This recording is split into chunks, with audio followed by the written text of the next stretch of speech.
Good evening to all dear students. कैसे हैं आप सभी?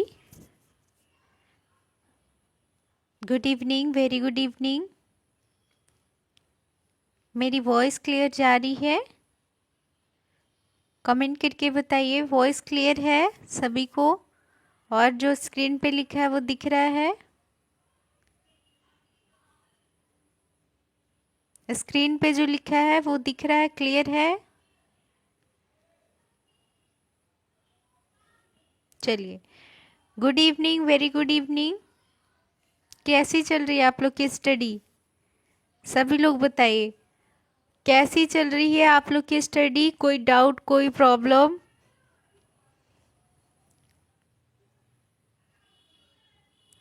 अच्छे से आप लोग का हो रहा है पढ़ाई? हाँ, एमसीक्यूज के साथ साथ क्लास की थ्योरी भी करनी है ना? क्लास की थ्योरी भी कंप्लीट करनी है, रिवीजन करनी है, और एमसीक्यूज प्रैक्टिस करना है, डेली करना है। ठीक है, इससे आपका जो चीज़ है, कंटेंट है, वो अच्छे से मेमोराइज हो जाएगा, याद हो जाएगा। हाँ, तो उसके लिए आपको डेली ही पढ़ना है, डेली पढ़ना है। चलिए, very good evening, good evening. सभी लोग आ जाइए, फिर क्लास को स्टार्ट करती हूँ।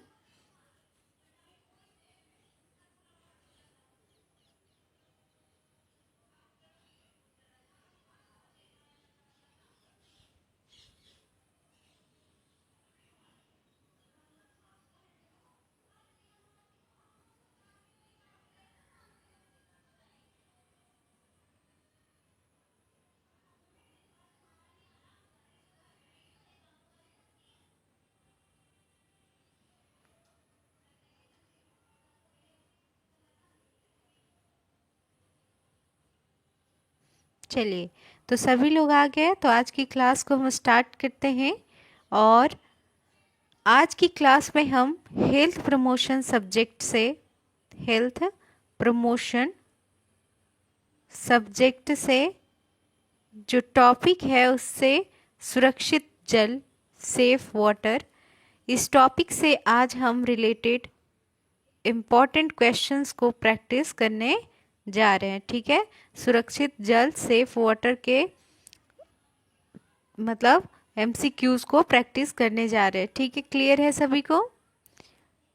चलिए, सेफ वाटर, सुरक्षित जल, स्टार्ट करते हैं क्लास को। और जो हमारा फर्स्ट क्वेश्चन है वो है कि मानव शरीर में जल का औसत प्रतिशत कितना होता है?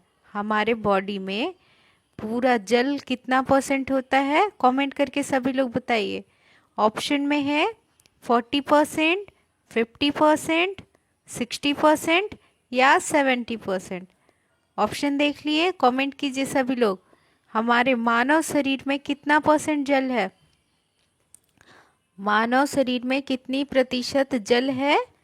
हाँ, सभी लोग ऑप्शन ए, बी, सी या डी, कौन सा इसमें से सही है? बिल्कुल सही, ऑप्शन सी, 60% है ना? 60% जो वाटर है वो हमारे बॉडी में पाया जाता है, अडल्ट में। ठीक है, ये अडल्ट में है, और बच्चों में 70% है ना? बच्चों में 70% और अडल्ट में 60% पाया जाता है पानी। क्लियर है सभी को? हाँ, तो option C is the correct answer. देखिए, इसमें दिया हुआ है, व्याख्या भी समझेंगे हम कि वाटर इतना क्यों होता है 60%। क्योंकि ये हमारे शरीर के अंदर जो मेटाबॉलिक एक्टिविटी होता है, जो भी हम खाना खाते हैं और जो उसमें से न्यूट्रिएंट्स हैं, उसका मेटाबॉलिज्म होना, उसका छोटे पार्टिकल्स में, मॉलिक्यूल्स में टूटना, ये सारी चीज़ों के लिए जल की आवश्यकता होती है। इसीलिए हमारे बॉडी में 60% वाटर होता है। क्लियर है सभी को? ठीक है, चलिए नेक्स्ट चलते हैं, क्वेश्चन नंबर 2। इसमें है कि सुरक्षित एवं शुद्ध जल का सबसे प्रमुख गुण क्या होता है? किसे हम कहेंगे कि सुरक्षित है और शुद्ध जल है? जो वाटर है, किसे हम कहेंगे कि ये सुरक्षित है, ये शुद्ध है? सुरक्षित है, शुद्ध है, ये कैसे हम कहेंगे? ऑप्शन में है आपके, जो वाटर रंगीन होगा, या जो गंधयुक्त होगा, या जो रोगाणु या रासायनिक प्रदूषण से मुक्त होगा, या फिर जो कठोर होगा। तो इसमें से क्या ऐसा है जिसको अगर मतलब जो रहेगा तब हम कह सकते हैं कि जो पानी है वो शुद्ध है, सुरक्षित है? कमेंट करके बताइए, ऑप्शन ए, बी, सी या डी, कौन सा होगा? ऑप्शन ए, बी, सी या डी?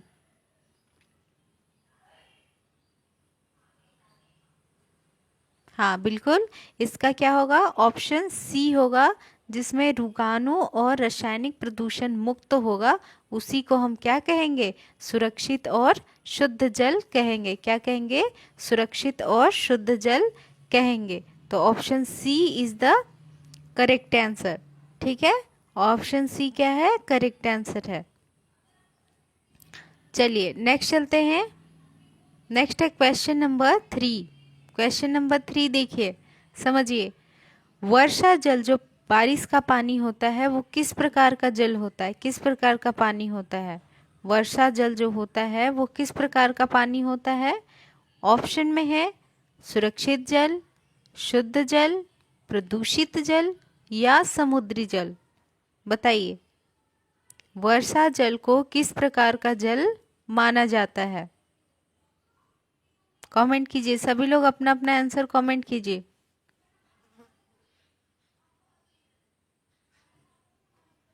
हाँ बिल्कुल, कौन सा होगा? शुद्ध जल। वर्षा जल क्या होता है? बिल्कुल शुद्ध होता है, और जब ये वातावरण में आता है तब जाकर धूल कण इसमें आते हैं, तब जाकर ये प्रदूषित होता है। ऐसे जो बादल का पानी होता है, बादल से जो बूंदें आती हैं, वो बिल्कुल शुद्ध जल होता है। इसीलिए शुद्ध जल से क्या है? हाँ, शुद्ध जल होता है बिल्कुल। तो option B is the correct answer. देखिए, वर्षा जल सबसे शुद्ध जल का प्रमुख स्रोत होता है, लेकिन जो वायुमंडल के धूल और गैस होते हैं उसके संपर्क में आने से ही क्या हो जाता है? प्रदूषित हो जाता है। क्लियर है सभी को? नेक्स्ट चलिए नेक्स्ट अब चलते हैं क्वेश्चन नंबर 4। क्वेश्चन समझिए कि वह जल जिसमें सूक्ष्म जीव एवं विषाक्त रासायनिक पदार्थ उपस्थित हो उसको हम क्या कहते हैं? आप खुद से सोचो, जो ऐसा पानी जिसके अंदर सूक्ष्म जीव और विषाक्त रासायनिक पदार्थ है, टॉक्सिक केमिकल्स हैं और छोटे छोटे माइक्रो ऑर्गेनिज्म हैं, उस तरह के जल को हम क्या कहेंगे? उस तरह के जल को हम क्या कहेंगे? हाँ, उस तरह के जल को कमेंट कीजिए सभी लोग। ऑप्शन में है सुरक्षित जल, प्रदूषित जल, संदूषित जल या समुद्री जल। क्या कहेंगे? ठीक है, इसका आंसर क्या होगा? प्रदूषित जल। ऑप्शन बी प्रदूषित जल कहेंगे, जो जिसके अंदर सूक्ष्म जीव और विषाक्त रासायनिक पदार्थ हों, केमिकल्स होंगे, तो उसको हम प्रदूषित जल कहेंगे। क्लियर है? देखिए, और अब देखिए, अगर इसमें धूल कण रहेगा तो उसको प्रदूषित कह देंगे, लेकिन यहाँ पर एक चीज नोटिस करने वाला है कि सूक्ष्म जीव, ठीक है, सूक्ष्म जीव। तो सूक्ष्म जीव जब भी होगा तो उसको क्या कहेंगे? सूक्ष्म जीव माइक्रो ऑर्गेनिज्म क्या करते हैं? जिस पानी में रहेंगे उससे बीमारी करेंगे, इन्फेक्शन करेंगे, और जो पानी से इन्फेक्शन हो उसको हम क्या कहते हैं? संदूषित जल। उसको हम क्या कहेंगे? संदूषित जल। प्रदूषित जल तो तब कहेंगे, ये मिस्टेक हो गया, प्रदूषित जल तब कहेंगे जब इसमें धूल कण मिट्टी ये सब होगा, लेकिन संदूषित जल कब कहेंगे? जब इसके अंदर छोटे माइक्रो ऑर्गेनिज्म होंगे, टॉक्सिक केमिकल्स होंगे, जिसके कारण इंसान को बीमारी हो सकता है, इन्फेक्शन हो सकता है, तो उसको हम कंटामिनेटेड वाटर या संदूषित जल कहेंगे। ठीक है, तो करेक्ट आंसर इसका ऑप्शन बी नहीं बल्कि सी होगा, संदूषित जल। ठीक है, क्लियर है सभी को? चलिए नेक्स्ट अब चलते हैं क्वेश्चन नंबर 5। ध्यान से समझिए क्वेश्चन नंबर 5। क्वेश्चन नंबर 5 है, आंसर आपको दिख जा रहा होगा। अच्छा कोई नहीं, मैं चलिए आंसर अब नहीं दिखेगा। अब देखिए ध्यान दीजिए कि जो क्वेश्चन नंबर 5 है कि वह जल जो बदबूदार हो और उपयोग करने से बीमारियां उत्पन्न हो उसको हम क्या कहते हैं। कैसा हो? बदबूदार, और जिसके कारण बीमारी भी हो रहा है। तो वैसे जल को हम क्या कहेंगे? वैसे जल को हम क्या कहेंगे? ऑप्शन में है पॉल्यूटेंट वाटर, सुरक्षित जल, शुद्ध जल या संदूषित जल। कमेंट कीजिए, इसका आंसर कमेंट कीजिए।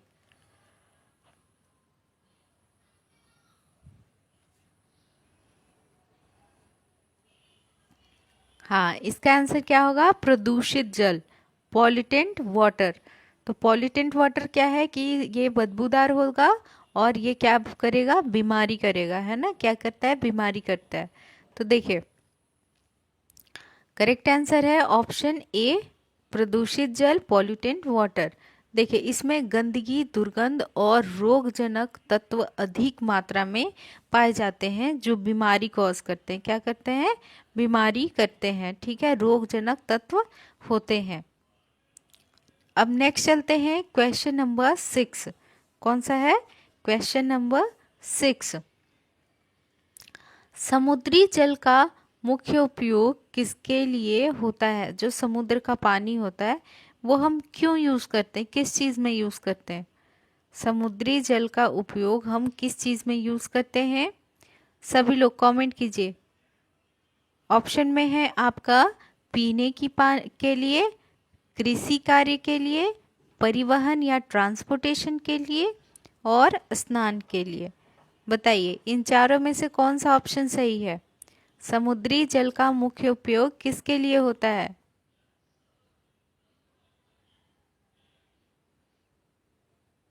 समुद्री जल का उपयोग किस लिए होता है? देखिए समुद्री जल को तो पिया नहीं जा सकता है, ठीक है। कृषि के कार्यों में भी हम ज़्यादा समुद्री जल को यूज़ नहीं करते हैं और नहाने के लिए भी नहीं करते हैं। तो मेन जो इसका काम होता है, उपयोग होता है, वो ट्रांसपोर्टेशन में होता है।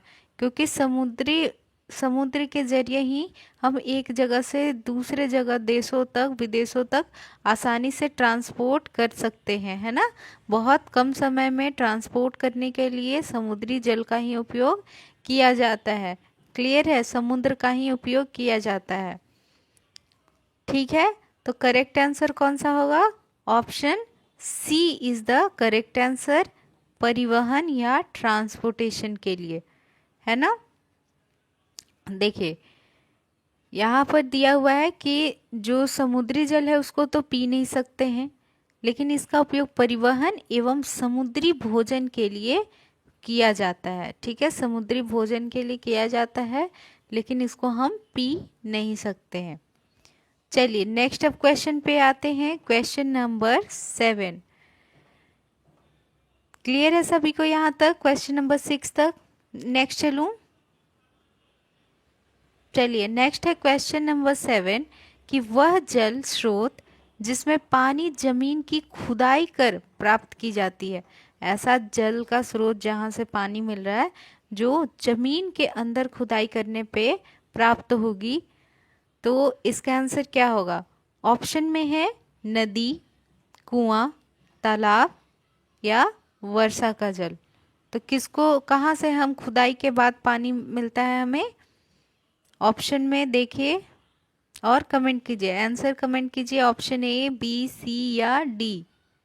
क्वेश्चन नंबर 7 का आंसर दीजिए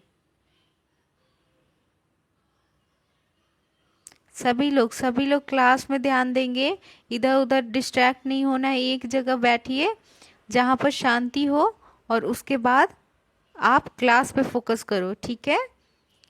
ऐसा नहीं हो सकता है कि आप कुछ और काम भी कर रहे हो और क्लास भी चल रहा है, फिर आप उससे फोकसली स्टडी नहीं कर पाओगे, चीज़ों को समझने में मुश्किल होगा, ठीक है। इसीलिए पेन और कॉपी लेकर बैठिए, और सभी लोग सिर्फ क्लास कर रहे हैं तो उस टाइम और कोई काम नहीं करना है। चलिए, हाँ तो क्वेश्चन पे आते हैं। जल का स्रोत जो जमीन की खुदाई से मिलेगा वो कहाँ से मिलता है? कुआं से मिलता है ना, वेल से मिलता है। कुआं को जब हम मिट्टी को खुदाई करते हैं जमीन को, तो वो कुआं बनता है और वहां से क्या मिलता है हमें?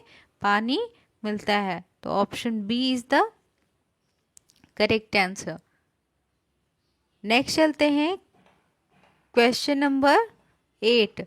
नेक्स्ट कौन सा है? Question number 8। देखिए, इसमें है कि उथला कुआं, जो शैलो वेल होता है, बहुत ज़्यादा गहरा कुआं नहीं, मतलब थोड़ा ही गड्ढा हो जिसमें, वो किस परत से पानी प्राप्त करता है? धरती के किस परत से प्राप्त करेगा? धरती के किस परत से पानी प्राप्त होता है जब शैलो वेल रहेगा, ज़्यादा गहरा नहीं है कुआं, तो ऐसी स्थिति में धरती के किस परत से यहाँ पर पानी आ रहा है? ठीक है, ये बताना है। ऑप्शन में है पहली इम्परवियस स्ट्रेटा के ऊपर से, यानी कि धरती जमीन के, मतलब पृथ्वी है उसके इम्परवियस स्ट्रेटा, इम्परवियस स्ट्रेटा के ऊपर एक लैंड रहता है, एक मार्क होता है जहाँ से पानी स्टार्ट होता है। ठीक है, तो यहाँ से पानी आ रहा है, इसके ऊपर से आ रहा है, या इसके नीचे से आ रहा है, या वर्षा जल संग्रहण से मतलब नहीं मिल रहा है, वर्षा संग्रह जो जल संग्रहित होता है उससे नहीं मिल रहा है, या समुद्र के पास से पानी आ रहा है। तो आप सभी लोग आंसर दो इसका, कि एक उथला कुआं है, एक शैलो वेल है, कम गहरा है, उसमें जमीन के किस परत से पानी प्राप्त होता है?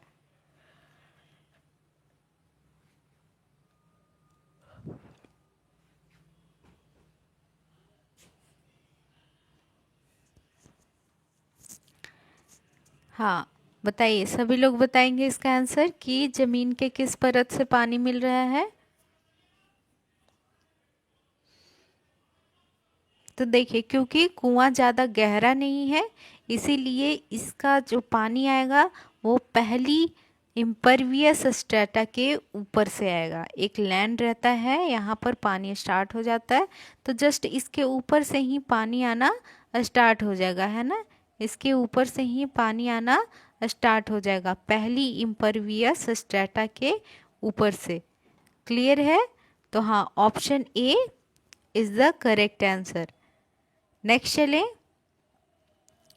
चलिए नेक्स्ट चलते हैं। Question number 9। चलिए, क्वेश्चन नंबर 9 में समझिए कि सुरक्षित एवं शुद्ध जल का रंग कैसा होता है? जो शुद्ध जल रहेगा उसका रंग कैसा होता है? ऑप्शन में है पीला, रंगहीन या कलरलेस, नीला, या हल्का हरा। बताइए, कैसा होता है शुद्ध जल, सुरक्षित जल का कलर कैसा होता है?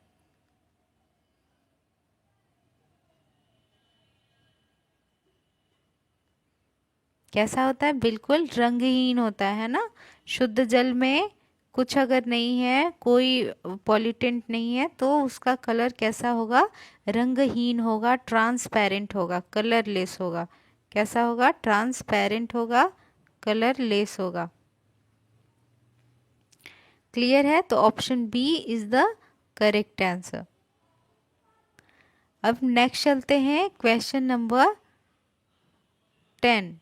क्वेश्चन नंबर 10 देखिए, इसमें है कि क्वेश्चन नंबर 10 है कि नलकूप या ट्यूबवेल जो होता है, नलकूप या ट्यूबवेल जो होता है, यानी कि एक जो कुएं की जैसा ही रहता है, पतला सा और गहरा रहेगा, इसमें से जो जल किस गहराई से प्राप्त होगी? इसमें जल कहाँ से आएगा? कितने मतलब कितने लेंथ पे जमीन के अंदर से आएगा? ऑप्शन में है 50 फीट, 100 फीट, 200 फीट, या उससे अधिक, और केवल सतह से। तो बताइए, इसमें से कौन से ऊंचाई से, कौन से गहराई से नलकूप में पानी आता है? सभी लोग बताइए। कहाँ से आता है? 200 फीट या उससे अधिक। कहाँ से आता है? 200 फीट या उससे अधिक जो मतलब ये रहता है, गहराई रहता है, तब जाकर ट्यूबवेल में पानी आता है। ठीक है, 200 फीट या उससे अधिक गहराई रहेगा तब जाकर ट्यूबवेल में पानी आता है। क्लियर है सभी को? याद रहेगा 200 फीट या उससे अधिक। चलिए, तो option C is the correct answer. Option C is the correct answer. Next चलते हैं। देखिए यहाँ पर एक्सप्लेन किया हुआ है कि नलकूप में से प्रायः 200 फीट या उससे अधिक गहराई से जल निकाला जाता है और सतही जल से अधिक शुद्ध होता है। नलकूप का पानी कैसा होता है? अधिक शुद्ध होता है। चलिए, क्लियर है सभी को? नेक्स्ट चलूं। नेक्स्ट है क्वेश्चन नंबर 11। इसमें आपको आंसर दिख जाएगा, इसलिए मैं नहीं दिखा रही पूरा। यहाँ पर ही आप देखो क्वेश्चन नंबर 11। ठीक है, या फिर मैं ऐसे इसको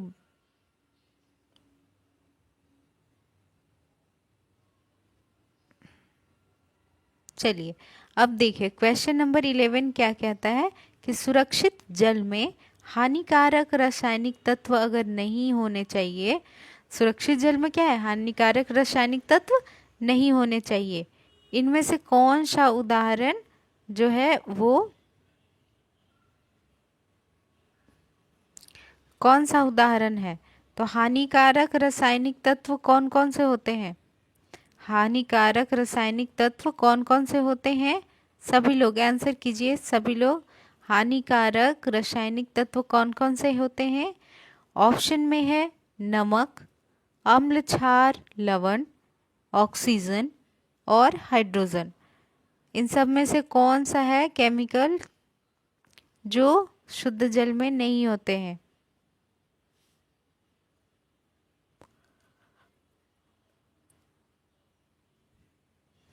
बिल्कुल, कौन सा है?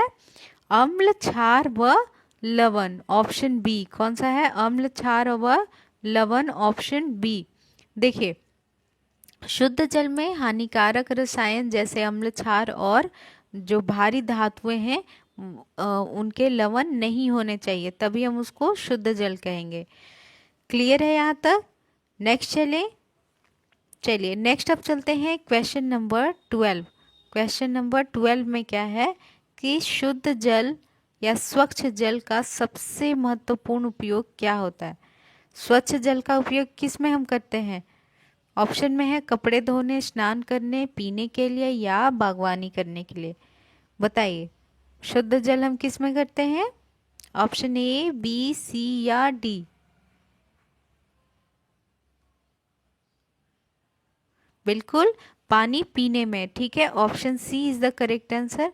जो स्वच्छ जल होता है उसको हम पीने में उपयोग करेंगे। ठीक है, क्योंकि जो पीने योग्य पानी होता है वो हमारे जीवन के लिए बहुत ही आवश्यक है। इसमें रोगाणु ये सब नहीं होते हैं।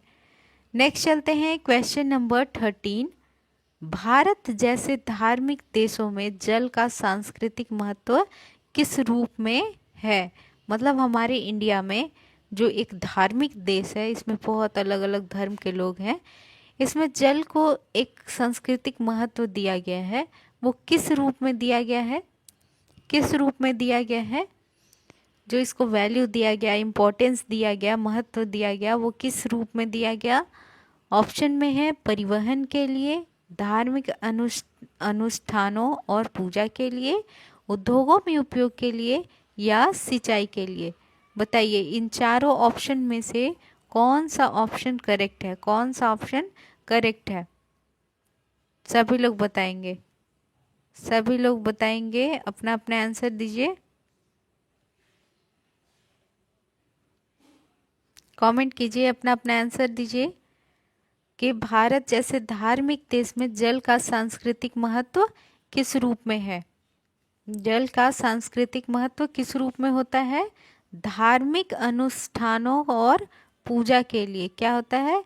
धार्मिक अनुष्ठानों और पूजा के लिए इसका सांस्कृतिक महत्व दिया गया है। तो option B is the correct answer.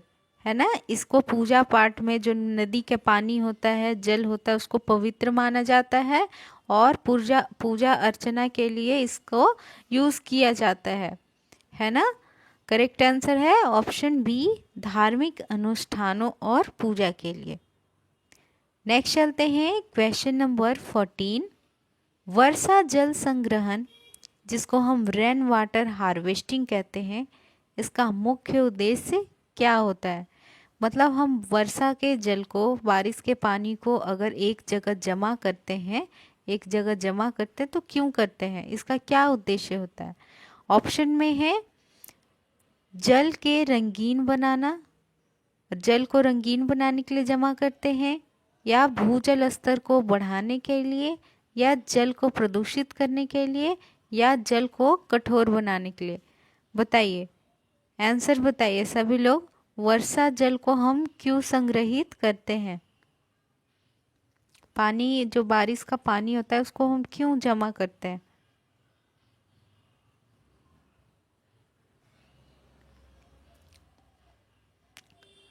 क्यों जमा करते हैं इसका, भूजल को बढ़ाने के लिए। जो जमीन का पानी होता है, अगर यहाँ पर वाटर संग्रहित रहेगा, पानी संग्रहित रहेगा, तो उससे भूजल का जो पानी का लेवल है वो नीचे नहीं जाएगा, बल्कि और पानी को ऑब्जर्व करके, अवशोषित करके और लेवल ऊपर आएगा, है ना। तो भूजल के स्तर को, पानी जो जमीन के अंदर है उसके स्तर को बढ़ाने के लिए ही हम पानी को संग्रहित करते हैं, वर्षा जल को संग्रहित करते हैं। क्लियर है। नेक्स्ट अब चले क्वेश्चन नंबर 15। देखिए इसमें है कि रूफ टॉप जो रेन वाटर हार्वेस्टिंग होता है, roof top rain water harvesting, उसमें वर्षा जल किस पर गिरता है। जैसे ये घर है, ये घर होता है, तो घर के छत से क्या होता है, इस तरह रूफ बनाया जाता है, इस तरह क्या होता है, रूफ बनाया जाता है। ये रूफ पे जब पानी, बारिश का पानी आता है तो ये नीचे गिर जाता है, ठीक है, ये नीचे गिर जाता है इस, और नीचे जाकर क्या होता है, जमा होता है, नीचे जाकर जमा होता है। तो ये जो बारिश का पानी है वो किस पर गिरता है, घर के छत पर। किस पर गिर रहा है, नाम से ही है रूफ टॉप, रूफ का मतलब होता है छत। तो छत पर क्या है, बारिश की बूंदें आ रही हैं, गिर रही हैं, और यहाँ से ही फिर ये पास में जाकर संग्रहित हो रहा है, ठीक है। तो इसको हम क्या कहेंगे, घर की छत पर, ठीक है, घर की छत पर जो है वो पानी गिरता है बारिश का। क्लियर है सभी को। चलिए नेक्स्ट अब चलते हैं। हाँ देखिए यहाँ एक्सप्लेनेशन दिया हुआ है कि इस प्रणाली में वर्षा का पानी छत पर गिरकर पाइप द्वारा टंकी या जमीन में पहुंचता है, ठीक है। साइड से या तो पाइप लगा रहेगा या फिर टंकी रहेगा, तो वहाँ से जमीन के अंदर फिर पहुंचता है पानी, या फिर टंकी में जाता है। चलिए नेक्स्ट अब चलते हैं क्वेश्चन नंबर 16।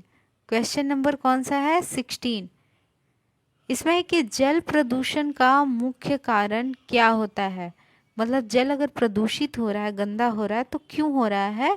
ऑप्शन में है उद्योगों से निकलने वाला अपशिष्ट के कारण, यानी कि जो इंडस्ट्री है वहाँ से अगर बहुत सारी गंदगी निकल रहा है, वो पानी में जा रहा है, तो उसके कारण जल दूषित हो रहा है, या वर्षा के कारण दूषित हो रहा है, या समुद्र की जो लहरें हैं उसके कारण दूषित हो रहा है, या फिर जो भूमि के अंदर, जमीन के अंदर जल है, इसके कारण जल प्रदूषित हो रहा है। तो चलिए आप बताइए ऑप्शन में कौन सा ऑप्शन सही है, कमेंट में बताएंगे। ऑप्शन ए, बी, सी या डी। चलिए कमेंट कीजिए।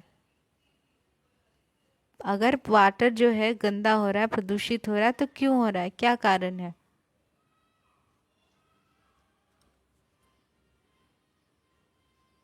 ठीक है, इसका जो कारण है वो है उद्योगों से निकलने वाला अपशिष्ट। जितने भी इंडस्ट्री हैं वहाँ से जो केमिकल्स निकल रहे हैं, वाटर पॉल्यूटेड वाटर, कचरा ये सब निकल रहा है, वो कहाँ जाता है, ड्रेन होकर वो समुद्र के पानी में जाता है, और वहाँ से पानी को प्रदूषित करता है।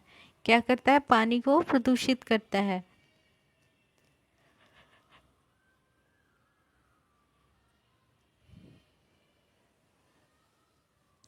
क्लियर है? हाँ, तो पानी को प्रदूषित करता है। करेक्ट आंसर कौन सा होगा? उद्योगों से निकलने वाला अपशिष्ट। Option A is the correct answer. Option A is the correct answer, उद्योगों से निकलने वाला अपशिष्ट। चलिए नेक्स्ट है क्वेश्चन नंबर 17। देखिए समझिए क्वेश्चन नंबर 17 कि इसमें है कि कृषि में उर्वरक और कीटनाशकों का उपयोग जल में किस प्रकार की अशुद्धि पैदा करता है। ठीक है, पानी में कैसे मतलब अशुद्ध करेगा पानी को? जब हम कीटनाशक या फिर कोई ऐसा केमिकल उर्वरक ये सब खेती में यूज़ कर रहे हैं, तो इससे पानी कैसे पॉल्यूट होगा? पानी कैसे पॉल्यूट होता है ये पूछा गया क्वेश्चन में। आपके पास ऑप्शन है, प्राकृतिक अशुद्धता है ये, अगर कृषि में हम उर्वरक या कीटनाशक यूज़ कर रहे हैं तो ये प्राकृतिक अशुद्धि हो रहा है, या अधिग्रहित अशुद्धि हो रहा है, या सूक्ष्म जीव से अशुद्धि हो रहा है, या खनिज अशुद्धि हो रहा है। बताइए इसका करेक्ट आंसर कौन सा होगा? जो कृषि में उर्वरक या कीटनाशक का यूज़ हो रहा है तो वो जल को किस तरह प्रदूषित कर रहा है, बताइए।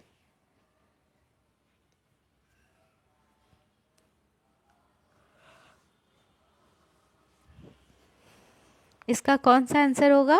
अधिग्रहित अशुद्धि। जो पानी है, अगर हम बाहर से कृषि के लिए जो केमिकल्स यूज़ कर रहे हैं, उर्वरक यूज़ कर रहे हैं, कीटनाशक यूज़ कर रहे हैं, तो उससे क्या होता है? अक्वायर्ड इम्प्योरिटी, यानी कि अधिग्रहित बाहर से लिया हुआ अशुद्धि होता है। इस प्रकार का अशुद्धि होता है जल में। ठीक है, इस प्रकार का अशुद्धि होता है जल में। क्लियर है बात यहाँ तक? सभी को अच्छे से समझ में आ गया? क्लियर है? अधिग्रहित अशुद्धि, acquired impurity. Option B is the correct answer. चलिए नेक्स्ट चलते हैं क्वेश्चन नंबर 18। देखिए इसमें है कि क्वेश्चन नंबर 18, गंदे पानी का नदी या तालाब में छोड़ा जाना किस श्रेणी में आता है? अगर हम नदी या तालाब में गंदे पानी को डालते हैं तो नदी या तालाब में डालते हैं गंदे पानी को, तो वो किस श्रेणी में आएगा? ऑप्शन है औद्योगिक कचरा, सीवेज, कृषि अपशिष्ट, या परंपरागत तरीका। बताइए किस श्रेणी में आता है अगर हम गंदे पानी को नदी या तालाब में डालते हैं? ऑप्शन ए, बी, सी या डी? कौन सा है? सीवेज, बिल्कुल सही आंसर। सीवेज, सीवेज कहते हैं जब गंदे पानी जो होते हैं वो नदी या तालाब में डाले जाते हैं। करेक्ट आंसर है ऑप्शन बी, सीवेज। ठीक है, नेक्स्ट चलते हैं क्वेश्चन नंबर 19। देखिए क्वेश्चन नंबर 19 है कि प्रदूषित जल से सबसे अधिक कौन सा खतरा होता है? जो इन्फेक्टेड, प्रदूषित, कंटामिनेटेड वाटर होता है उससे कौन सा खतरा होता है? अगर हम प्रदूषित जल का उपयोग करते तो उससे क्या होगा? ऑप्शन में है कपड़े खराब होंगे, धूप कम होगा, जल जनित रोग होगा, या जल का स्वाद बदलता है। बताइए प्रदूषित जल से क्या होता है? प्रदूषित जल से क्या होता है? जल जनित रोग होता है ना। ऑप्शन सी, जल जनित रोग। जो प्रदूषित जल है उसका अगर हम उपयोग करते हैं तो उससे क्या होता है कि कई तरह की बीमारियां हो सकती हैं। ठीक है, जैसे कि हैजा, टाइफाइड, पेचिस, इस तरह की बीमारियां प्रदूषित जल का उपयोग करने से होता है। ठीक है, क्लियर है सभी को? नेक्स्ट चले क्वेश्चन नंबर 20।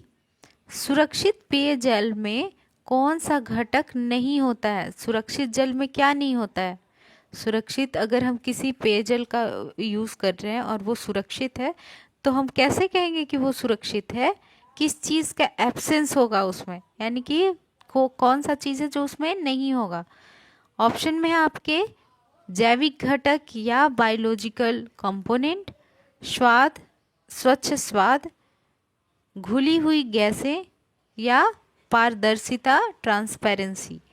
बताइए इसमें से कौन सा ऑप्शन सही है? ऑप्शन कौन सा ऑप्शन सही है? ऑप्शन ए जैविक घटक बायोलॉजिकल कंपोनेंट है ना। बायोलॉजिकल कंपोनेंट अगर नहीं रहेगा, कोई जीव जंतु छोटा मोटा कीड़े मकोड़े या जो हम नग्न आंखों से नहीं देख पा रहे हैं उस तरह का कोई माइक्रो ऑर्गेनिज्म अगर नहीं है पानी के अंदर, तब हम क्या कहेंगे कि वो पेयजल शुद्ध है, सुरक्षित है ना। कोई भी जीवाणु अगर नहीं है, जैसे कि जीवाणु, वायरस, प्रोटोजोआ, ये सब अगर नहीं है तो वो पानी सुरक्षित है, शुद्ध है। क्लियर है? नेक्स्ट चले। नेक्स्ट है क्वेश्चन नंबर 21। जल जनित रोगों में कौन सा बैक्टीरिया जनित है? बताइए। ऑप्शन है हैजा, मलेरिया, एस्केरियासिस या फाइलेरिया। इसमें से कौन सा ऑप्शन है जो बैक्टीरिया के वजह से नहीं होता है?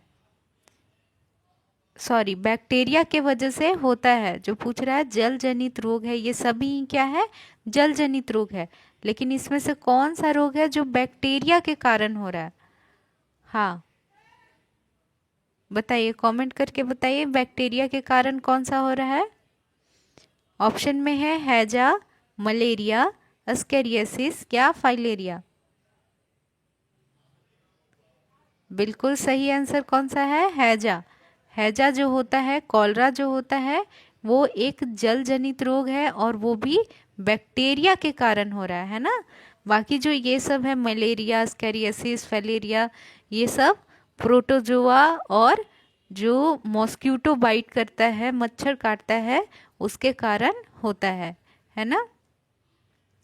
चलिए, कॉलेरा जो है कैसा है? ये विब्रियो कॉलेराई बैक्टीरिया का नाम दिया है, विब्रियो कॉलेराई की वजह से होता है। यह प्रदूषित जल द्वारा फैलता है। ठीक है, जब गंदा पानी पी लेते हैं तो उसके वजह से बहुत ही वाटरी स्टूल होता है, यानी कि पानी की तरह मतलब जो स्टूल है वो होगा। ठीक है, तो ये विब्रियो कॉलेराई बैक्टीरिया के कारण होता है। क्लियर है सभी को? नेक्स्ट चले। नेक्स्ट है क्वेश्चन नंबर 22। टाइफाइड का क्या कारण होता है? टाइफाइड कौन से बैक्टीरिया के वजह से होता है? ऑप्शन में है salmonella typhi, giardia lamblia, hepatitis A virus या स्कैरिस लैम्ब्रिक्वाइट्स। बताइए कौन सा ऑप्शन इसमें सही है? टाइफाइड किसके कारण होता है? सभी लोग बताइए। ऑप्शन ए, बी, सी या डी। टाइफाइड किसके कारण होता है? बिल्कुल salmonella typhoid. Option A salmonella typhi के कारण और साल्मोनेला पैराटाइफी के कारण टाइफाइड फीवर होता है ना, जिसमें कई दिनों तक बुखार लगते रहता है। ये बैक्टीरिया इन्फेक्शन माना जाता है। और ये क्यों फैलता है? जब हम दूषित खाना और पानी पीते हैं। ठीक है, कंटामिनेटेड फूड और वाटर से, गंदे खाने और पीने से ये टाइफाइड फीवर होता है। क्लियर है? नेक्स्ट चलते हैं क्वेश्चन नंबर 23। वायरल जल जनित रोग का उदाहरण कौन सा है? अब बताना है इसमें से कि पेचिस, टाइफाइड, हेपेटाइटिस ए और एस्केरियासिस, इन सब में से वायरस के कारण होने वाला बीमारी कौन सा है? वायरस के कारण कौन सी बीमारी होती है? Hepatitis A. बिल्कुल, option C is the correct answer. Hepatitis A जो होता है वो वायरल इन्फेक्शन होता है और ये क्या करता है? हमारे लीवर में सूजन कर देता है। ठीक है, ये दूषित जल से फैलता है। वायरल जो हेपेटाइटिस ए होता है वो दूषित जल के सेवन से, उपयोग से होता है। चलिए, क्लियर है? नेक्स्ट चलते हैं क्वेश्चन नंबर 24। प्रोटोजुआ से फैलने वाला जल जनित रोग कौन सा है? ऐसा जल जो प्रोटोजुआ से फैलता है, वैसा जल जनित रोग कौन सा होता है? ऑप्शन में है अमीबियासिस, हैजा, टाइफाइड या हेपेटाइटिस। बताइए। प्रोटोजुआ, प्रोटोजुआ के कारण, जैसे बैक्टीरिया है, वायरस है, उसी तरह से प्रोटोजुआ होता है। प्रोटोजुआ क्या करता है कि पेशेंट के, पर्सन के बॉडी में मतलब जाने के पहले, बीमारी करने के पहले किसी और, जैसे मच्छर, मक्खी, चूहा जो होता है, उन सभी के बॉडी में अपना एक साइकिल, लाइफ साइकिल चलाता है, ठीक है, अपना मल्टीप्लिकेशन करता है, तो उसको हम प्रोटोजुआ या पैरासाइट कहते हैं, ठीक है। अब इसमें बताइए कि ऐसा पैरासाइटिक बीमारी कौन सा है जो दूषित जल के कारण फैलेगा। वो कौन सा है? अमेबियासिस। कौन सा है? Amoebiasis. Option A is the correct answer. ये जो होता है, ये एंटामीबा हिस्टोलिटिका ये प्रोटोजुआ का नाम है, एंटामीबा हिस्टोलिटिका। इसके कारण होता है, जो दूषित पानी से, क्या है, दूषित पानी से फैलता है। किससे फैलता है? ये दूषित पानी से फैलता है। नेक्स्ट अब चलते हैं क्वेश्चन नंबर 25। अस्कैरियासिस किसके द्वारा फैलता है? अस्कैरियासिस जो होता है, अस्कैरियासिस, ये किसके द्वारा फैलता है? अस्कैरियासिस किसके द्वारा फैलता है? ये हेलमिंथ्स के द्वारा फैलता है। क्रीमी जो हेलमिंथ होते हैं, इनके द्वारा अस्कैरियासिस फैलता है। याद रखिएगा, अस्कैरियासिस जो बॉडी पे ईचिंग वाला प्रॉब्लम होता है, दूषित पानी के कारण होता है ये। तो ये जो स्कैरियासिस ईचिंग होता है, वो हेलमिंथ के कारण, क्रीमी छोटे छोटे वॉर्म्स होते हैं, कीड़े होते हैं, उनके कारण ये फैलता है। Option C is the correct answer. Clear है? देखिए, ये जो है अस्कैरियासिस, वो अस्कैरिस लैम्ब्रिक्वाइट क्रीमी जो है पैरासाइट प्रोटोजुआ है, इसके कारण फैलता है। इसका प्रकार दूषित जल व भोजन से होता है, ठीक है। इसका कैसा प्रसार होता है, कैसे फैलता है? दूषित जल और भोजन से फैलता है ना। चलिए, क्लियर है सभी को? नेक्स्ट चलें। नेक्स्ट है क्वेश्चन नंबर 26। जल का कौन सा गुण इसकी अशुद्धता को दर्शाता है? ठीक है, जल में क्या ऐसा गुण होता है जो बताता है कि जल अशुद्ध है? जल अशुद्ध नहीं, शुद्ध। तो जल अगर शुद्ध है तो इसका कैसे, क्या दिखाई देगा कि जल बिल्कुल जैसे ट्रांसपेरेंट होता है, बिल्कुल ट्रांसपेरेंट दिखाई देगा। कैसा दिखाई देगा? बिल्कुल ट्रांसपेरेंट दिखाई देगा, जैसे एक पानी में जो रंगहीन होता है उस तरह का, मतलब ट्रांसपेरेंटी दिखाई देगा, ठीक है। सुरक्षित जल पारदर्शी, रंगहीन और गंधहीन होता है, ठीक है। Option B is the correct answer, पारदर्शी, ठीक है। Option B is the correct answer, पारदर्शी। नेक्स्ट चलेंगे हम क्वेश्चन नंबर 27 पे। WHO के अनुसार सुरक्षित पेयजल के कुल घुलनशील ठोस टोटल जो सॉलिड ये होते हैं, डिज़ोल्व होने वाले सॉलिड्स होते हैं, उसकी अधिकतम सीमा कितनी होनी चाहिए? मतलब कितना, जो सुरक्षित जल है उसमें अगर कोई ठोस है वो घुल जा रहा है, तो अधिकतम सीमा कितना होना चाहिए? अधिकतम सीमा 500 ml पर लीटर। 1 लीटर में 500 mg ऐसे घुलनशील ठोस होने चाहिए। WHO के अकॉर्डिंग सुरक्षित जल तभी कहेंगे जब उसकी अधिकतम सीमा 500 mg पर लीटर, 1 लीटर में 500 mg कुल घुलनशील ठोस होंगे, तभी उसको हम शुद्ध जल कहेंगे। क्लियर है? तो करेक्ट आंसर है ऑप्शन बी, 500 mg पर लीटर। अगर इससे अधिक रहेगा तब वो क्या होगा? मानक हम कब मानेंगे, कब हम कहेंगे कि हाँ ये सही है? जब 500 mg पर लीटर से अधिक नहीं होना चाहिए, इसके अंदर ही होना चाहिए, तब हम कहेंगे कि वो पीने योग्य है। अगर ज़्यादा मात्रा में चीज़ें उसमें घुली हुई है पानी में, 500 mg से अधिक है, तब हम उसको अशुद्ध कहेंगे। नेक्स्ट अब चलते हैं क्वेश्चन नंबर 28।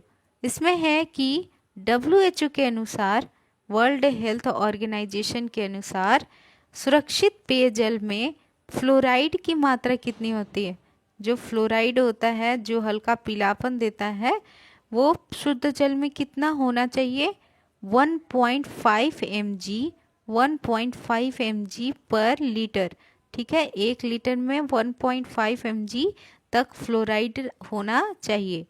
ठीक है, करेक्ट आंसर है ऑप्शन बी 1.5 mg। ठीक है, इससे क्या होता है, अधिक होने पे हमारा जो दांत है वो पीला होने लगेगा।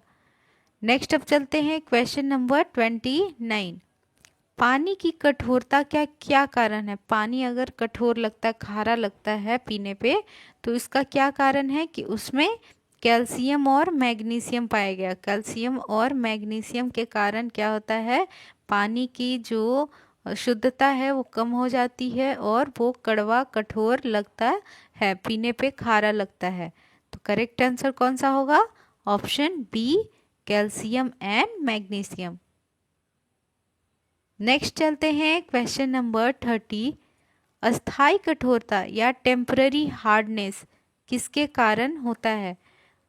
जो टेम्पररी हार्डनेस है वो किसके कारण होगा?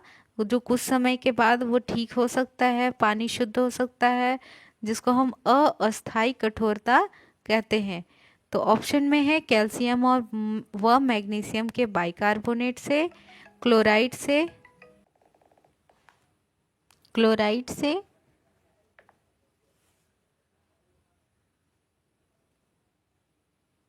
क्लोराइड से, सल्फेट से, है ना, या फ्लोराइड से? बताइए, टेम्पररी जो हार्डनेस होता है वो किसके कारण होता है? टेम्पररी जो हार्डनेस है पानी में वो किसके कारण हो रहा है? सही आंसर क्या होगा?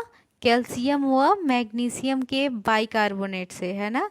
कैल्शियम बाइकार्बोनेट और मैग्नीशियम बाइकार्बोनेट जो होगा वो कैल्शियम बाइकार्बोनेट और मैग्नीशियम बाइकार्बोनेट जो होगा, इसके कारण क्या होता है, पानी में टेम्पररी हार्डनेस कठोरता होता है, और जब हम इसको पानी को उबाल देते हैं तब वो फिर से पीने योग्य हो जाता है। क्लियर है सभी को? चलिए, अब पूछा है परमानेंट जो हार्डनेस होता है पानी में, जिसको हम उबालेंगे कितना भी फिर भी वो पीने योग्य नहीं होगा, कड़वा और खारा लगेगा, इसका क्या कारण है? इसका कारण है सिंपल, कैल्शियम और मैग्नीशियम के क्लोराइड व सल्फेट। क्लोराइड और सल्फेट अगर रहता है कैल्शियम और मैग्नीशियम का, तब वो पानी को कैसा बना देता है? परमानेंट खारा बना देता है। तो option A is the correct answer. इसे हम आयन एक्सचेंज या रासायनिक विधियों द्वारा शुद्ध कर सकते हैं। ठीक है, इसको दूर करने के लिए हम रासायनिक विधि का इस्तेमाल करते हैं। नेक्स्ट हम चलते हैं क्वेश्चन नंबर 32। इसमें कि कठोर जल का सबसे प्रमुख दुष्प्रभाव क्या होता है? कौन सा होता है? सबसे ज़्यादा दुष्प्रभाव क्या होता है कठोर जल का? ऑप्शन में है स्वाद में कमी, कपड़े का रंग उड़ना, साबुन का झाग न बनना और पानी गंदा दिखना। बताइए, अगर कठोर जल है तो उसका सबसे प्रमुख दुष्प्रभाव क्या होगा? कि जितना भी हम साबुन लगा लेंगे पानी में झाग नहीं बनता है ना। जो समुद्र का पानी होता है उसमें झाग नहीं बनता है। क्यों? क्योंकि उसमें कैल्शियम व मैग्नीशियम के लवण सॉल्ट साबुन के साथ अघुलनशील यौगिक बनाते हैं, जिससे कि झाग नहीं निकलता है ना। कठोर जल में जो कैल्शियम और मैग्नीशियम के लवण होते हैं वो साबुन के साथ रिएक्शन करेंगे और उसके बाद वो घुलते नहीं है। जब घुलेंगे नहीं तो झाग नहीं बनेगा। सभी को बात हुई क्लियर? यहाँ तक बात क्लियर है? नेक्स्ट चलिए नेक्स्ट है क्वेश्चन नंबर 33। नेक्स्ट कौन सा है? Question number 33। फ्लोराइड की अधिकता से कौन सा रोग होता है? जो फ्लोराइड है इसकी अधिकता से कौन सा बीमारी होगा? इसकी अधिकता से, फ्लोराइड की अधिकता से कौन सी बीमारी होगा? फ्लूरोसिस। नाम से ही है, फ्लोराइड से क्या हो जाएगा? फ्लूरोसिस। ठीक है, जब पानी में फ्लोराइड ज़्यादा होता है फ्लोरोसिस हो जाएगा, दांत ये सब पीला होने लगता है ना। इसमें अगर 1.5 mg पर लीटर से अधिक है फ्लोराइड तो उसमें दांत व अस्थि फ्लोरोसिस हो जाते हैं, दांत और अस्थि में। क्लियर है सभी को यहाँ तक? चलिए नेक्स्ट अब चलते हैं क्वेश्चन नंबर 34। पानी के पीने के पानी में नाइट्रेट की अधिकतम सीमा WHO के अनुसार कितनी होनी चाहिए? जो हम ड्रिंकिंग वाटर हमारा रहता है पीने योग्य जो पानी, उसमें नाइट्रेट पूछा है, नाइट्रोजन पूछा, तो ये नाइट्रेट की अधिकतम सीमा कितनी होती है? नाइट्रेट की अधिकतम सीमा 45 mg पर लीटर होता है, याद रखिएगा 45 mg पर लीटर नाइट्रेट की सीमा होती है जो हम पानी पीते हैं। क्लियर है? इसका अगर अधिक होगा तो उसको हम ब्लू बेबी सिंड्रोम हो सकता है। जो भी पिएगा अगर नाइट्रेट की सीमा बढ़ जाएगी तो उससे क्या होता है, ब्लू बेबी सिंड्रोम, पूरा बॉडी ब्लूइश टाइप का होने लगेगा नाइट्रेट की वजह से। ठीक है, क्लियर है? यहाँ तक सभी को क्लियर हुआ?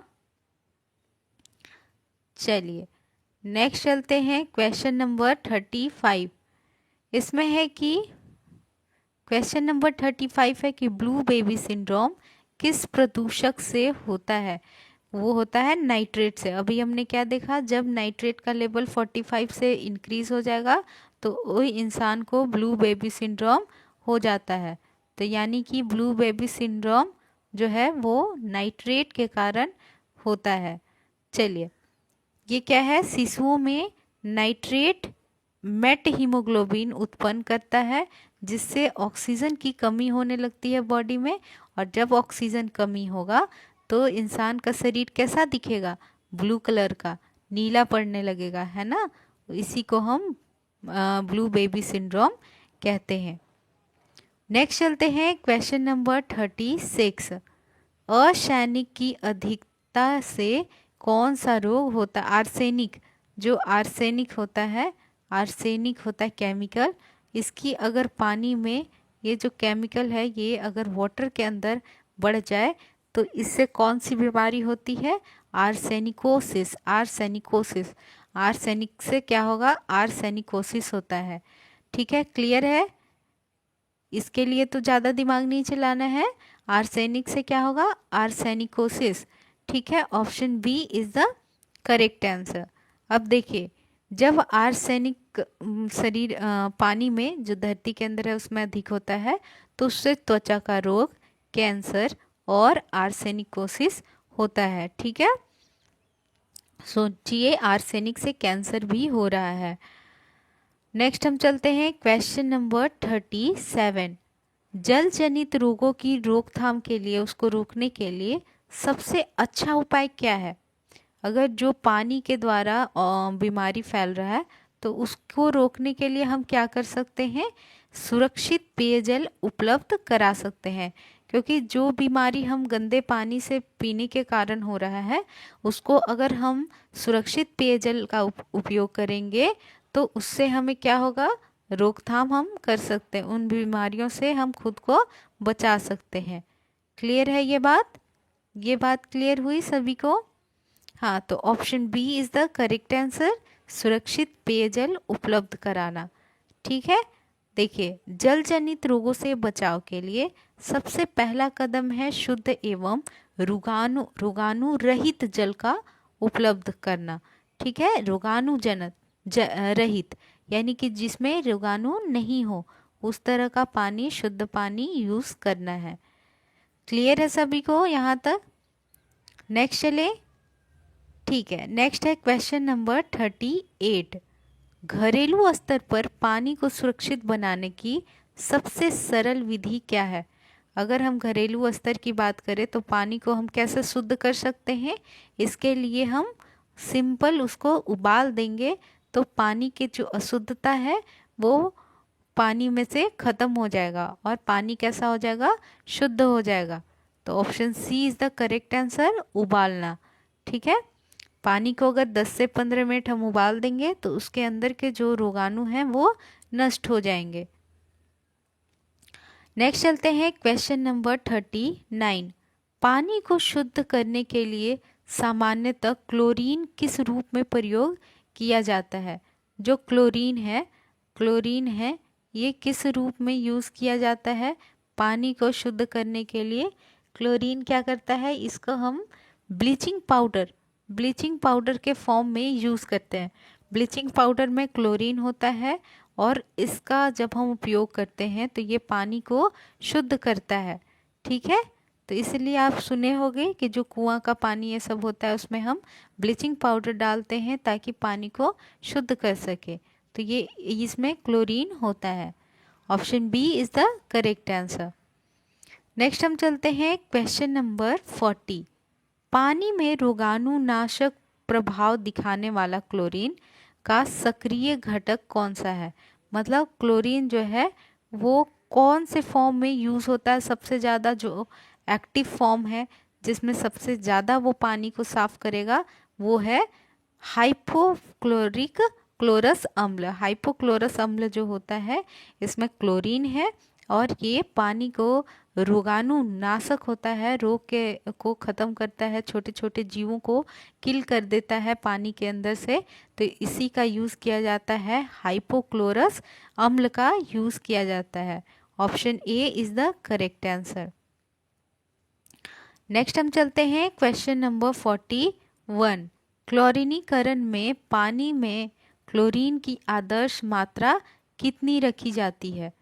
ठीक है, क्लोरीनीकरण करते हैं जब हम क्लोरीन मिलाते हैं पानी में तो उसमें क्लोरीन की कितनी मात्रा हम रखेंगे? वो होगा 0.5 mg पर लीटर। ठीक है, इतना ही क्लोरीन का मात्रा हमें 1 लीटर के पानी में मिलाना है। ठीक है, इसी के अकॉर्डिंग जितना पानी होगा उसके अकॉर्डिंग हम 0.5 mg को बढ़ाते जाएंगे। अगर 2 लीटर है तो कितना हो जाएगा? 1 mg हो जाएगा। ठीक है, और अगर 1 लीटर रहेगा तो ½ mg हो जाएगा। तो इस तरह से हम क्लोरीन की मात्रा को रखते हैं। क्लियर है यहाँ तक बात? हाँ, इतना पे क्या होता है, कीटाणु जो भी क्लोरीन से जो पानी है अशुद्ध है उसको हम शुद्ध कर सकते हैं। चलिए नेक्स्ट अब चलते हैं क्वेश्चन नंबर 42। इसमें है कि पानी को क्लोरीनीकरण करने के बाद कितने समय तक कांटेक्ट टाइम देना चाहिए, संपर्क देना चाहिए? ठीक है, 30 मिनट तक छोड़ देना है। पानी में क्लोरीन डालने के बाद 30 मिनट के लिए छोड़ देना होता है, तब वो साफ हो जाता है ताकि जो भी है कीटाणु उसको हम पूरी तरह ख़त्म कर सके। क्लियर है? चलिए नेक्स्ट चलते हैं क्वेश्चन नंबर 43। ब्लीचिंग पाउडर में क्लोरीन की सक्रियता कितनी प्रतिशत होती है? ब्लीचिंग पाउडर जो होता है उसमें क्लोरीन कितनी प्रतिशत में मिलाया होता है? इसमें ब्लीचिंग पाउडर में क्लोरीन कितना परसेंट होता है? 30 से 35%। 30 से 35% क्या होता है? इसमें क्लोरीन होता है। ठीक है, 30 से 35% क्लोरीन ब्लीचिंग पाउडर में पाया जाता है। ठीक है, नेक्स्ट चलते हैं question number 44। Slow sand filter का दूसरा नाम क्या है? जो स्लो सैंड फिल्टर है इसका दूसरा नाम होता है बायोलॉजिकल फिल्टर। इसमें हम क्या करते हैं कि जो पानी होता है उसको शुद्ध करने के लिए सैंड का, बालू का उपयोग किया जाता है और इससे जो वो पानी है जब इसके ऊपर, बालू के ऊपर रखा जाता है, डाला जाता है तो जो गंदगी है वो बालू के ऊपर रुक जाता है और जो फिल्टर वाटर होता है, शुद्ध जल होता है, वो नीचे आ जाता है। तो इस तरह से हम ये मेथड का यूज़ करके पानी को शुद्ध करते हैं जिसको हम दूसरे नाम बायोलॉजिकल फिल्टर के नाम से भी जानते हैं। नेक्स्ट चलिए क्वेश्चन नंबर 45। पानी की शुद्धि के लिए सबसे सस्ता और सरल तरीका क्या है? क्लोरीनीकरण। बहुत कम पैसे में और बहुत आसानी से पानी को हम शुद्ध कर सकते हैं क्लोरीन का उपयोग करके। तो option B is the correct answer, क्लोरीनीकरण। ठीक है, इसको जो है बड़े पैमाने पे, और ये प्रभावी तरीका है, बड़े पैमाने पे इसका उपयोग होता है। जैसे बड़े नाली, नहरें, तालाब, ये सब में इसका उपयोग होता है। नेक्स्ट चलते हैं क्वेश्चन नंबर 46। पानी में अधिक आयरन है, उसकी उपस्थिति के कारण क्या प्रभाव पड़ सकता है?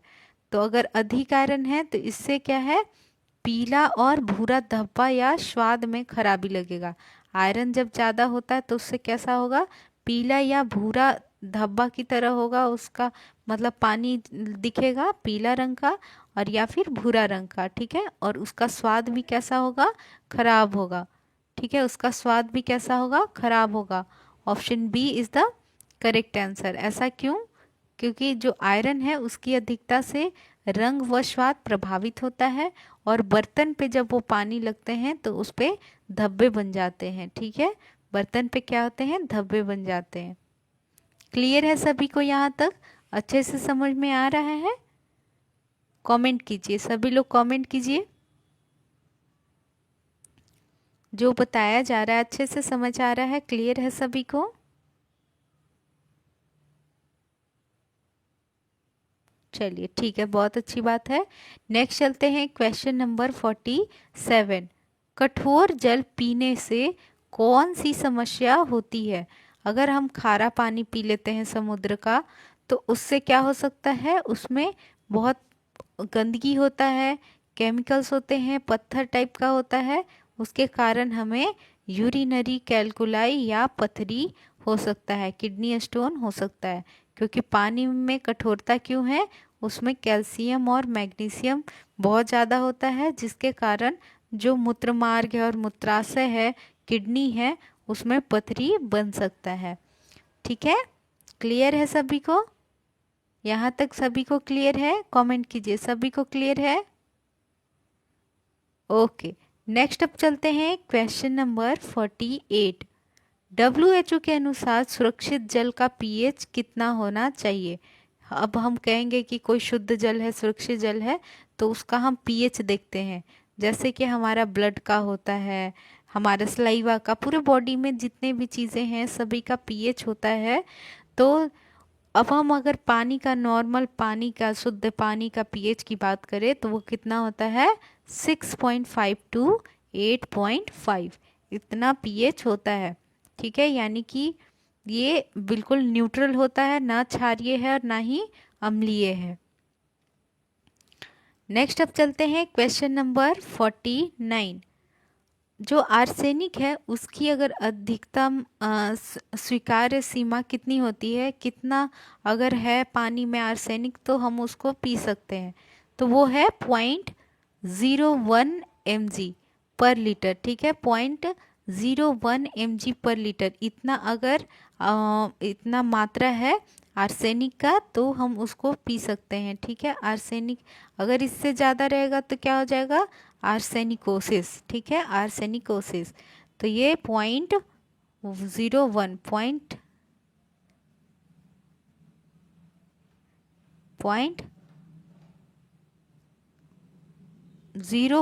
mg पर लीटर, इतना रहेगा तो चलेगा, इतना हम पी सकते हैं, ठीक है। करेक्ट आंसर है ऑप्शन ए, 0.01 mg, ठीक है। नेक्स्ट चलिए क्वेश्चन नंबर 50। देखिए क्वेश्चन नंबर 50 है कि भारत सरकार के ग्रामीण जल आपूर्ति कार्यक्रम का मुख्य उद्देश्य क्या रहा है? हमारा गवर्नमेंट, इंडियन गवर्नमेंट, भारतीय मतलब सरकार ने क्या किया कि ग्रामीण को, गाँव में जल की आपूर्ति कराने के लिए एक कार्यक्रम करवाया, एक प्रोग्राम रखा। इसका क्या उद्देश्य था? इसका क्या उद्देश्य था कि प्रत्येक व्यक्ति को सुरक्षित पेयजल उपलब्ध कराना, है ना। हर लोग को पानी जो पीने वाला होता है वो मिलना। आपने बहुत देखा होगा दिल्ली और कई स्लम एरिया में पानी जो पीने वाला होता है वो नहीं मिलता है, गंदे पानियों से ही वो काम चलाते हैं। लेकिन अब हमारा जो इंडियन गवर्नमेंट है वो इस चीज़ को इम्प्लीमेंट किया, इम्प्रूव किया एक प्रोग्राम के तहत। और ऐसे जगहों पे, ऐसे एरिया में जहाँ पर अशुद्ध पानी था, पीने के लिए पानी नहीं था, वहाँ पर पानी के पाइप लगाए गए हैं, ठीक है। जो एक टाइम पे आते हैं और सभी लोग पानी को भर कर रख लेते हैं और फिर उसी का पीने के लिए यूज़ करते हैं। तो जो भारत सरकार है, ग्रामीण जल आपूर्ति प्रोग्राम के तहत उसका यही उद्देश्य था कि हर व्यक्ति को, प्रत्येक व्यक्ति जो गांव में है या स्लम एरिया में है, उनको सुरक्षित पेयजल मिले। ठीक है, क्लियर है सभी को? Option B is the correct answer. तो यहाँ तक बताइए, क्वेश्चन नंबर 50 तक सभी को क्लियर हुआ? कोई डाउट? सभी को क्लियर है यहाँ तक? ठीक है, क्वेश्चन नंबर 50 तक आज की क्लास में हुआ है, और आई होप कि आप सभी को अच्छे से समझ में आ रहा है। ठीक है, जो पढ़ाया जा रहा है उसको आप समझो, और ये बहुत ही इंपॉर्टेंट और सिलेक्टेड क्वेश्चंस हैं, नो डाउट। आपको एग्जाम में इसी तरह से क्वेश्चन देखने को मिलेंगे, पानी की कठोरता से रिलेटेड, ब्लीचिंग पाउडर से, क्लोरीन से, क्योंकि यही सब चीज़ें आपको सबसे ज़्यादा, अगर ये चैप्टर से क्वेश्चन आएगा तो यही सारे क्वेश्चंस आपको रिलेट हो सकते हैं। तो आप प्लीज़ इसको अच्छे से पढ़ो, रिवीजन करो, बार बार देखो, समझो, और कोई अगर डाउट होता है तो आप पूछ सकते हो कभी भी।